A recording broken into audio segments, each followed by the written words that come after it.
তো hello guys, তো অনেকদিন পরে আপনাদের জন্য নিউ ভিডিও আনছি। তো গাইস, এখানে আমার খোপরাটা আছে, ওখানে আমার যত মুরগি সব করে আছে।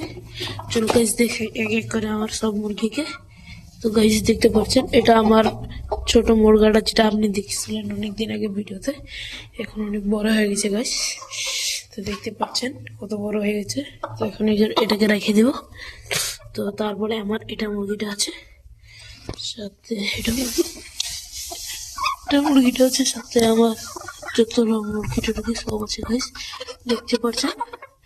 তো গাইস অনেকদিন থেকে ভিডিও টিডিও আনছি না আমি, তো আপনাদের লাইক সাবস্ক্রাইব পাচ্ছি না। তো গাইস দেখতে পাচ্ছেন, এখন আমি লাগাই দেবো গেটটা। সাথে আজকে এখন তো রাত্রে হয়ে গেছে, তো আমি দেখি নেই যে এখানে তখন ডিম পারছে, তখন ডিমটা উঠাই। তো গাইস এখন ডিমটা ঘরে নিয়ে যাবো। চলো গাইস, তখন চলো ঘর যাই আমি। তো এখানে আমি দিয়ে দেবো সব। ডিম হয়ে গেছে আমার বড় কালা মুরগিটা, আর এটা ডিম পাচ্ছে ছোটটা অনেক আজকে ছোট ডিম পাচ্ছে, অন্যদিনে কম্পারিজনে আজকে ছোট ডিম দিছে গাইস। এই যে দেখতে পাচ্ছেন, দেখেন এটা ছোট অনেক, আর এটা অনেক বড় আছে তার থেকে। তো এটা মনে হয় লাস্ট ডিম।